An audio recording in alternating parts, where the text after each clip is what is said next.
నమస్తే, welcome to Esther Rani kitchen. ఈరోజు మనము శనగపిండి మునగాకుతోని చక్కటి హెల్దీ డిష్ చేసుకుందామండి. నేను 50 గ్రాములు తెలగపిండి తీసుకున్నాను. 2 గుప్పెళ్ళు మునగాకు తీసుకున్నానండి. శుభ్రంగా కడుక్కున్నాను. తీసుకుని ఇప్పుడు ఎలా చేసుకోవాలో మీకు చూపిస్తాను. ఇంకోండి, ఒక చిన్న కప్పుతో నేను తీసుకున్నాను కదా, దీన్ని వేరే దాంట్లో వేసుకుందాము. తీసుకుని ఇప్పుడు వాటర్ కొలత అనేది మీకు చూపించడానికి కోసమని ఇలా చూపిస్తున్నానండి. మీరు కన్ఫ్యూజ్ అవ్వకుండా ఉండాలని. ఇంకోండి, 1 కప్పు తీసుకున్నాను వాటరు. ఇంకొక అరకప్పు, 1.5 కప్పు వేసుకోవాలి. ఇంకొక అరకప్పు వేసుకుంటున్నాను. సరిపోతాయండి ఈ వాటరు. పక్కన పెట్టుకుందాము. ఇంకోండి, 2 స్పూన్స్ ఆయిల్ వేసుకున్నాను. కొద్దిగా ఎండుమిర్చి, జీలకర్ర, ఆవాలు వేసుకుంటున్నాను. ఇది కొంచెం చిటపట ఆడినప్పుడు పచ్చిమిర్చి అండి, చీలికలు 3 పచ్చిమిర్చి వేసుకుంటున్నాను. వెల్లుల్లి అండి, ఇప్పుడు వెల్లుల్లి కూడా చక్కగా వేయించుకుందాము. కొద్దిగా కరివేపాకు, ఒకసారి కలుపుకుందామండి, వేయించుకుందాము చక్కగా.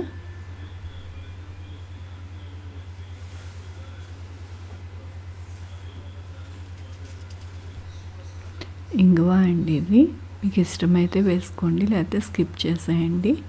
ఇంగువ వేసుకోవడం వలన అరుగుదల, అలాగే మంచి సువాసన వస్తుంది. చక్కగా వేయించుకుందాము.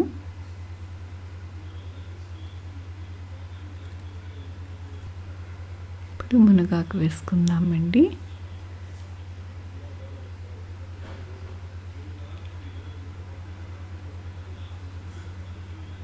ఒకసారి చక్కగా కలుపుకుందాము. తాలింపు అంతా కూడా మునగాకుకి పట్టేటట్టుగా, మునగాకులో ఉన్న అపాసర వాసన కూడా పోతుంది ఇలా మనం ఫ్రై చేసుకోవడం వలన. ఇక్కడ ఒక మీకు చిన్న చిట్కా అండి. ఈ మునగాకు తొందరగా వేగాలి అంటే 1/2 టీ స్పూను సాల్ట్ వేసుకొని చక్కగా వేయించుకుంటానండి. అసలు మ్యాజిక్ లాగా ఊరికేనే అసలు ఈజీగా మగ్గిపోతుంది. చూడండి, సాల్ట్ వేసి చక్కగా ఇలాగ వేయించుకోగానే చూడండి ఎంత చక్కగా వేగిపోతుందో. ఇది మీకు చిట్కా అండి. చాలా ఈజీగా చక్కగా మగ్గిపోయి చక్కగా దగ్గరగా అయిపోయింది. చూడండి, 1/2 టీ స్పూను సాల్ట్ అండి, ఎక్కువ పట్టదండి దీనికి. కారం అండి, అది కూడా 1/2 టీ స్పూన్ వేసుకోండి. బాలింతలకైతే కారము, పచ్చిమిర్చి, అలానే మామూలు ఆయిల్ కాకుండా గానుగ నూనె వేసుకుంటే బాలింతలకి మంచిగా రెడీ అయిపోతుందండి. అలా కాదు, మామూలుగా తింటామా అనుకుంటే కారం, పచ్చిమిర్చి అవన్నీ వేసుకుని ఇలా చేసుకోవచ్చు. వాటర్ కొలిచి పెట్టుకున్నాం కదండి, అది వేసేసుకుంటున్నాను వాటరు. ఇది కొంచెము మనకి చక్కగా మరుగు రావాలి. ఒక మరుగు వచ్చినప్పుడు మళ్ళీ మనం తెలగపిండి వేసుకుందాము. ఒక మరుగు రావాలి. మునగాకు చక్కగా మగ్గిపోయింది. చూడండి ఎంత చక్కగా ఉందో. కొంచెం లేతగా ఉండేది మునగాకు తీసుకోండి.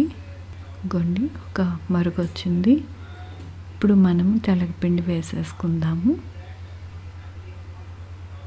ఇప్పుడు నుంచి సిమ్లో పెట్టేసేయండి. స్టవ్ సిమ్లో పెట్టేసేసి మనం కొద్దిగా కలుపుకొని మూత పెట్టుకుందాము. ఇప్పుడు చక్కగా కలుపుకున్నాం కదా, మూత పెట్టుకుందామండి. సిమ్లో పెట్టుకొని ఒక 2 నిమిషాలు చాలు, ఎక్కువసేపు అక్కర్లేదు, మళ్ళీ అడుగంటేస్తుంది. చూడండి, చక్కగా ఆ వాటర్ పీల్చుకొని చక్కగా ఉడికింది. అలాగే చూడండి, పొడి పొడిగా వచ్చింది. చూసారా, ఇందాక కొద్దిగా తడిగా ఉంది, కానీ ఇప్పుడైతే చూడండి పొడి పొడిగా వచ్చింది. తిండి చాలా సింపుల్ అయిన కర్రీ ఇది. అలానే దీంట్లో ఐరన్ ఉంటుంది, ఎందుకంటే మరి నువ్వులలో ఐరన్ ఉంటుంది, మునగాకులో ఐరన్ ఉంటుంది. అలానే నడుంకి చాలా బలం వస్తుంది.